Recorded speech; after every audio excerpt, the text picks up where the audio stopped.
बड़ी खबर आ रही है ऑस्ट्रिया की राजधानी वियना से, जहां हुए आतंकी हमले में 4 लोगों के मारे जाने पर कई लोगों के घायल होने की भी खबर सामने आ रही है। और जानकारी के मुताबिक सुरक्षा बल ने जवाबी कार्रवाई में एक हमलावर को भी मार गिराया है, जबकि एक को गिरफ्तार कर लिया गया है। इस दौरान बेखौफ आतंकियों के सामने जो आया उससे ही बड़ी बेरहमी से गोली मार दी गई। कई जगहों पर अभी भी आतंकियों से मुठभेड़ जारी होने की भी खबर है। वियना पर हुए इस आतंकी हमले पर प्रधानमंत्री नरेंद्र मोदी ने भी दुख जताया है।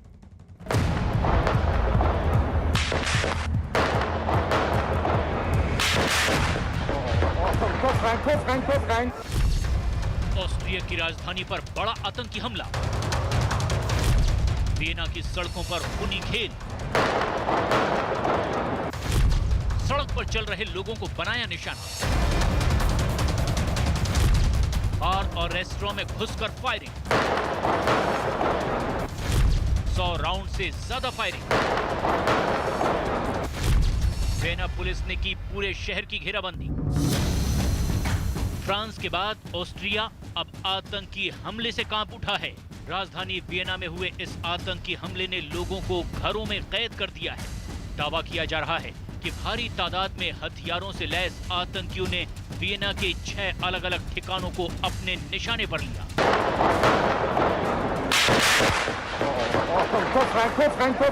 अचानक हुए इस आतंकी हमले को लेकर कोई कुछ समझ पाता, इससे पहले दहशतगर्दों ने वियना के आम नागरिकों को अपनी गोलियों का निशाना बनाना शुरू कर दिया। Irgendwann da fingen die Schüsse an und wir wussten erst nicht, was das war.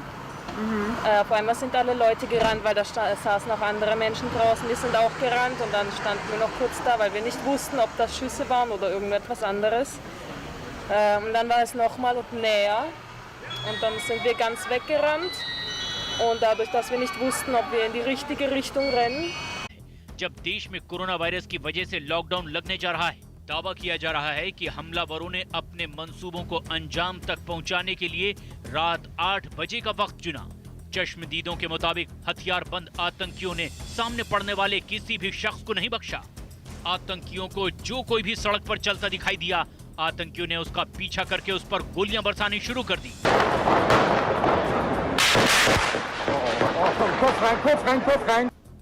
बताया जाता है कि इस दौरान 100 राउंड से ज्यादा गोलियों की आवाज सुनाई दी। Upon hearing some shots downstairs, I looked down the window and I saw the attacker running into various bars and restaurants which are lined up on our street, and people running away, and this 1 or 2 attackers chasing them all over the street. That's all I saw. They were shooting at least 100 rounds just in front of our building. इस आतंकी हमले से Vienna की सड़कों पर दहशत का मंजर पसर गया। जगह जगह बदहवासी से भागते लोग दिखाई दिए। वियना पुलिस का विशेष दस्ता चप्पे चप्पे पर आतंकियों की तलाश में जुटा हुआ है। इतना ही नहीं, पुलिस की सायरन बजाती गाड़ियां लगातार लोगों को चेतावनी दे रही है। जब तक इस ऑपरेशन को पूरा नहीं किया जाता, तब तक अपने घरों से बाहर ना निकलें और ना ही पब्लिक ट्रांसपोर्ट का इस्तेमाल करें। घर पर रहें। अगर आप सड़कों पर हैं, किसी सुरक्षित जगह जाएं। पब्लिक प्लेस से दूर रहें। पब्लिक ट्रांसपोर्ट का इस्तेमाल ना करें। कृपया पीड़ितों की संख्या को लेकर अफवाहें न फैलाएं, क्योंकि इससे किसी की मदद नहीं होगी। घर पर रहें। पब्लिक प्लेस से दूर रहें। यूरोपीय देश ऑस्ट्रिया पर इस तरह का आतंकी हमला बीते कई सालों बाद हुआ है। यही वजह है कि ऑस्ट्रिया सरकार ने इस हमले को ऑस्ट्रिया के लिए एक बेहद मुश्किल दिन बताया। Das ist der schwerste Tag für Österreich seit vielen Jahren. Wir haben es mit einem Terroranschlag zu tun, dessen Heftigkeit wir Gott sei Dank schon sehr lange nicht mehr in Österreich erleben mussten. Wir haben leider mehrere Verletzte, mehrere Tote. Unseren Spezialeinheiten der Polizei ist es gelungen, einen schwer bewaffneten Terroristen ausgestattet mit einem automatischen Sturmgewehr auszuschalten. Und nach unserem derzeitigen Erkenntnisstand befindet sich mindestens ein Täter noch auf der Flucht. Austria के गृह मंत्री ने confirm कर दिया है कि जिस आतंकवादी को मारा गया ये इस्लामिक स्टेट का सदस्य था। तो अब ये बात साफ है कि ये इस्लामिस्ट टेररिज्म प्रकार का हमला हुआ है और बहुत ही खतरनाक हमला, क्योंकि नवंबर 2015 के बाद ये पहला इस प्रकार का हमला है जिसमें ऑटोमेटिक राइफल का प्रयोग किया गया। तो भय ये है कि और भी इस आतंकवादी के सदस्य हो सकते हैं, समर्थक हो सकते हैं जिनके पास बंदूकें हों और वो आगे और हमला करने के लिए तैयारियां कर रहे हों।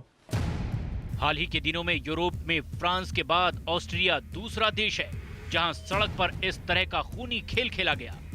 यही वजह है कि फ्रांस के राष्ट्रपति इमैनुअल मैक्रों ने भी इस हमले पर अपना दुख जताया है। साथ ही ये भी कहा कि हमले में शामिल किसी भी शख्स को बख्शा नहीं जाएगा।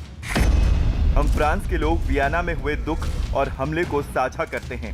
फ्रांस के बाद हमारे मित्र देश पर इस तरह का हमला हुआ है। ये हमारा यूरोप है। हमारे दुश्मनों को जान लेना चाहिए कि उनका पाला किससे पड़ा है। हम ये बिल्कुल बर्दाश्त नहीं करेंगे। पूरा यूरोप चौकन्ने हो गया है। पिछले कुछ दिनों में चाकुओं से हमले हुए फ्रांस में। पेरिस में एक अध्यापक को मारा गया। नीस में जो एक फ्रांस के दक्षिण ओर शहर है वहाँ पर 3 लोगों को चाकू से मार दिया गया। तो ये सब जो है इस्लामिस्ट टेररिज्म प्रकार के अटैक हैं और पुलिस अब चेतावनी दे रही है सारे यूरोप को कि लोग होशियार रहें। साथ साथ एक ये भी इन्वेस्टिगेशन जारी है कि ये बंदूकें कहाँ से आ रही हैं, यूरोप में किस तरह आ गई, क्योंकि बहुत ही कंट्रोल्स टाइट हैं। उधर भारत के प्रधानमंत्री नरेंद्र मोदी ने भी ऑस्ट्रिया में हुए इस आतंकी हमले को लेकर अपनी संवेदनाएं जाहिर की हैं। वियना में हुए कायराना आतंकी हमले से बहुत सदमा लगा है। भारत इस दुख की घड़ी में ऑस्ट्रिया के साथ खड़ा है। पीड़ित परिवार के लिए मेरी संवेदना है। ऑस्ट्रिया की राजधानी वियना पर हुए इस आतंकी हमले से जुड़ी कई खौफनाक तस्वीरें और वीडियो शेयर किए जा रहे हैं। ये वीडियो साफ इशारा करते हैं कि आतंकियों ने किस तरह से इस साजिश को अंजाम दिया है। यही वजह है कि इस हमले की पूरी दुनिया में निंदा की जा रही है।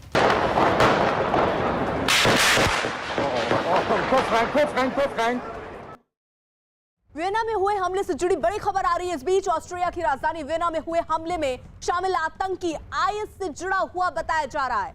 ऑस्ट्रिया के गृह मंत्री के मुताबिक हमला करने वाले आतंकी के पास ऑटोमेटिक राइफल थी और इसके अलावा दूसरे हथियार भी थे। वियना की पुलिस ने आतंकी के फ्लैट की भी तलाशी ली। साथ ही आतंकी के संपर्क में रहे लोगों की भी तलाश की जा रही है। ऑस्ट्रिया की सुरक्षा एजेंसियां इस बात की भी जांच कर रही हैं कि आखिर सख्ती के बावजूद आतंकियों को हथियार कहां से मिले। और संदीप, यही बहुत महत्वपूर्ण है कि अगर सख्ती दिखाई जा रही थी तो ये हथियार आखिरकार कहां से मिले। और जिस तरीके से शेष नारायण जी भी कह रहे थे, महत्वपूर्ण अब ये भी है कि सिर्फ इन लोगों को, इन आतंकियों को ही मारना जरूरी नहीं है, इनकी जड़ तक भी पहुंचना जरूरी है। देखिए, हर जगह कुछ ना कुछ लूप होल ज़रूर होते हैं और शायद यही वजह है कि ये इस तरीके के ऑटोमेटिक हथियार इन तक पहुंचे हैं और उन्होंने जिस तरीके से इस पूरे ऑपरेशन को कह सकते हैं या गोलीबारी को अंजाम दिया। अर्पिता, जिस तरीके का ये अटैक था, अलग अलग जगह 6 अलग अलग जगह हुआ, एक ही टाइम, ऑलमोस्ट एक ही टाइम इस तरीके की चीज़ें होना, ये बहुत समय से इस चीज़ की प्लानिंग कर रहे थे और एग्जीक्यूशन शायद हो सकता है कि जल्दी करना पड़ा क्योंकि लॉकडाउन आने वाला था। और अगर लॉकडाउन हो जाता तो जाहिर सी बात है कि लोग घर से बाहर नहीं निकलते, तो वो जो है इसको जो है इस आतंकी घटनाओं को अंजाम दे पाने में उतना ज़्यादा कारगर नहीं होते। और शायद यही वजह है कि 8 बजे शाम को, यानी कि जिस वक्त लॉकडाउन अनाउंस हो चुका था, 10 बजे से लॉकडाउन लगना था, उससे ठीक 2 घंटे पहले इस तरह की घटना हुई। तो जाहिर सी बात है कि प्लानिंग लंबे समय से की जा रही थी, लेकिन एग्जीक्यूशन हो सकता है कि पहले करना पड़ा इन लोगों को और यही वजह है कि बहुत ज़्यादा जो है वहाँ पे भी नहीं मिली होगी। तो जाहिर सी बात है कि लूप होल्स हर जगह होते हैं। हथियारों की बात करें, हथियार जो आए हैं, जाहिर सी बात है कि ये सारे हथियार उन्हीं लूप होल्स की वजह से उन तक पहुँचे हैं। ठीक है संदीप, रहिए आप हमारे साथ। वियना में आतंकी हमला होते ही दहशत का जो माहौल है वो बन गया। एक तरफ आतंकी लगातार गोलीबारी कर रहे थे, दूसरी तरफ सड़कों पर लोग अपनी जान बचाने के लिए भागते हुए दिख रहे थे। आतंकी हमले का जो वीडियो सामने आया उसमें फायरिंग की आवाजें भी सुनी गईं, जिसके बाद सड़कों पर लोग भागते हुए या फिर खुद को छिपाते हुए दिखाई दिए। इस गोलीबारी में 4 लोगों की मौत हुई जबकि 15 लोग घायल हुए। उन्हें इलाज के लिए अस्पताल में भर्ती कराया गया। पुलिस आतंकियों को पकड़ने के लिए लगातार अभियान चला रही है। Now, a large scale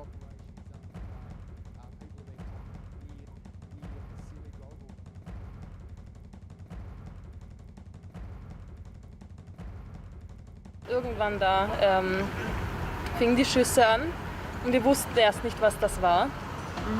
Auf einmal sind alle Leute gerannt, weil da saßen auch andere Menschen draußen, die sind auch gerannt und dann standen wir noch kurz da, weil wir nicht wussten, ob das Schüsse waren oder irgendetwas anderes.